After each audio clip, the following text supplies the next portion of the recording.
India में 8वां वेतन आयोग कब लागू होगा, कितनी तनख्वाह बढ़ेगी, कुछ पता नहीं।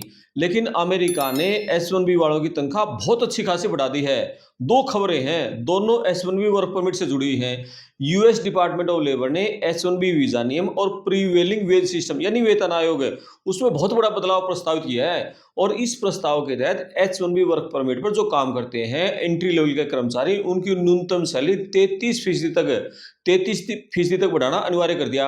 और ये जो सैलरी बढ़ी है ना, ये इंडिया के युवा और इंडिया की जो कंपनियां उनके लिए बहुत बड़ा झटका है। अब आप सोच रहे होगी सैलरी बढ़ना तो अच्छी बात है, झटका क्यों, इस पर भी आगे बात करेंगे। और दूसरी खबर ये है कि अमेरिका में जो सालों से है ना H1B का जो रैंडम लॉटरी सिस्टम था वो पूरी तरह खत्म कर दिया। अमेरिका सरकार ने ये कदम क्यों उठाया है, 27 मार्च 2026 को ही फेडरल रजिस्टर में ये नया नियम जारी किया था। इसमें क्या क्या बातें कही गई हैं आज उस पर विस्तार से बात करते हैं। अमेरिका के श्रम विभाग का यह कहना है कि प्रीवेलिंग वेज यानी न्यूनतम वेतन की जो गणना है उसका जो तरीका था पिछले 20 साल से बदला नहीं था। जैसे इंडिया में तो हर 10 साल में नया वेतन आयोग लागू हो जाता है, लेकिन अमेरिका में पिछले 20 साल से प्रीवेलिंग वेज में कोई बदलाव नहीं किया। तो अमेरिकी सरकार का दावा है कि पुराने जो नियम थे उन पुराने नियम की आड़ में बहुत सारी जो कंपनियां हैं, जो अमेरिका के कर्मचारी हैं, उनके मुकाबले में जो विदेशी वर्कर हैं, खासकर जो इंडियन है, उनको बहुत कम सैलरी दे रही थी। आंकड़ा ये कहते हैं कि H1B वर्कर को सेम काम के लिए और अमेरिका के वर्कर के मुकाबले 10 से 15,000 डॉलर कम सैलरी दी जा रही थी। यानी काम एक है और इंडिया वालों की सैलरी है यानी 10 से 15 लाख रुपए कम है। अब इसी ये जो खाई थी ना, इस खाई को खत्म करने के लिए नया न्यूनतम सैलरी स्लैब लागू कर दिया। इसके 3 लेवल हैं।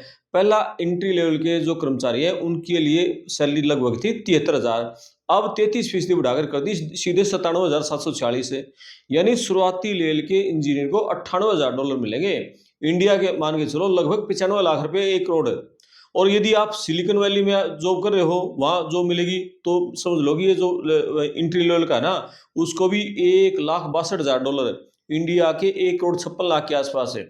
और दूसरा मिड लेवल यानी 2 और 3 लेवल की पोजीशन के लिए उसकी सैलरी 21 से 25% बढ़ोतरी करने का प्रस्ताव। और तीसरा है सीनियर लेवल यानी लेवल 4, सीनियर पोजीशन के लिए जो आंकड़ा है 21.7% बढ़ाकर 1,75,000 डॉलर या उससे ऊपर भी हो सकते हैं।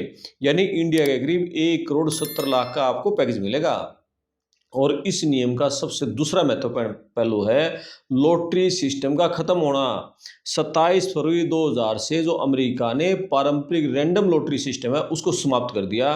पहले क्या होता था, चाहे आप किसी बड़ी टेक कंपनी में कितने बड़े पैकेज पर जा रहे हो या किसी आईटी कंसल्टेंसी के जरिए इंट्री लेवल पैकेज में जा रहे हो, लॉटरी में सबके चुने जाने की संभावना बराबर थी। लेकिन जो नया अब सैलरी बेस्ड सिलेक्शन है ना, ये प्रोसेस जो आ गया, इसमें प्रायोरिटी किसको दी जाएगी, जिसकी सैलरी ज़्यादा होगी। यानी हाई लेवल सैलरी वालों को उसको फर्स्ट प्रायोरिटी दी जाएगी और जिसकी सैलरी कम होगी उसको लास्ट प्रायोरिटी दी जाएगी या उसका रिजेक्शन भी हो जाएगा। यानी ये जो पूरा घटनाक्रम हुआ ना, इसमें सबसे बड़ा झटका लग गया इंडियन की आईटी कंपनी को और उसके बिजनेस मॉडल को। TCS, Infosys, Wipro, Cognizant, HCL, ये जो बड़ी इंडिया की कंपनियां हैं, मतलब ये क्या था, कम वेतन पर ज्यादा से ज्यादा कर्मचारियों के आवेदन लॉटरी में डाल देती थी और वीजा हासिल करती थी। लेकिन अब इन पर दोहरी मार पड़ गई। लॉटरी खत्म होने से जैसे गूगल, माइक्रोसॉफ्ट, अमेजन है, मेटा है, ये जैसी बड़ी कंपनियां हैं, टेक कंपनियां, जो आपका 1.5 लाख डॉलर से ज्यादा सैलरी ऑफर करती हैं, वीजा सिलेक्शन में सबसे ज्यादा आगे निकल जाएंगी। और सैलरी स्लैब बढ़ने से जो भारतीय आईटी कंपनियां हैं 70,000 से 80,000 डॉलर, मतलब इसके ब्रैकेट में स्पॉन्सर देती थी, उनके लिए स्पॉन्सर की लागत है वो अचानक बहुत ज्यादा बढ़ गई। अब उनको भी ज्यादा देनी पड़ेगी। अब आंकड़े बताते हैं कि 2015 की तुलना में इंडिया के जो आईटी आउटसोर्सिंग कंपनियां हैं उनको H1B अप्रूवल पहले से 70% गिर चुके हैं। और इस नए नियम के बाद ये आंकड़ा और भी नीचे चला जाएगा।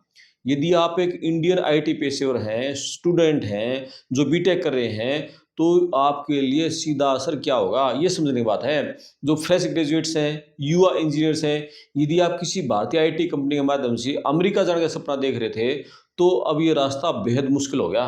कंपनियां अब केवल जो हाई स्किल है ना और सीनियर पदों के लिए उनके लिए वीजा स्पॉन्सर करेंगी, इंट्री लेवल को स्पॉन्सर नहीं करेंगी। और जो मौजूदा H1B धारक हैं, यदि आप वर्तमान में अमेरिका में H1B वीजा पर हैं और आपकी सैलरी नए प्रीवेलिंग वेज यानी न्यूनतम 97,746 से कम है, तो आपके एम्प्लॉयर को वीज़ा एक्सटेंशन या रिन्यूअल के समय आपका वेतन बढ़ाना पड़ेगा। यदि कंपनी बड़ा वेतन नहीं देगी ना, तो फिर वो स्पॉन्सरशिप वापस भी ले सकती है। कुल मिलाकर अमेरिका का स्पष्ट मैसेज है कि वे अब H-1B वीज़ा के ज़रिए ये जो कम लागत वाले लेबर है ना, उसकी बजाय हाईली स्किल्ड और हाई पेइंग पेशेवर उसको अपने देश में प्रायोरिटी देना चाहते हैं। यदि आपका सपना अमेरिका में करियर बनाने का है, तो अब रणनीति बदलनी पड़ेगी आपको। आपको अपने स्किल्स ऐसे डेवलप करने होंगे जो आपको हाई पेइंग जॉब्स की कैटेगरी में लाकर खड़ा कर दें। ये जो नया H-1B नियम है, इस पर आपकी क्या राय है? क्या आपको लगता है कि इससे जो भारतीय आईटी टैलेंट है उसको नुकसान होगा, या इससे केवल जो हाई स्किल्ड पेशेवर हैं उनको सही वेतन मिल पाएगा? आप अपनी राय कमेंट बॉक्स में लिखना, वीडियो को शेयर करना, चैनल को सब्सक्राइब करना, साथ में घंटी वाला बटन दबाना ताकि अगली वीडियो का नोटिफिकेशन आपको मिलता रहे। देश दुनिया की खबरों के लिए इस चैनल को देखते रहे। मैं आपका दोस्त करमपाल, धन्यवाद।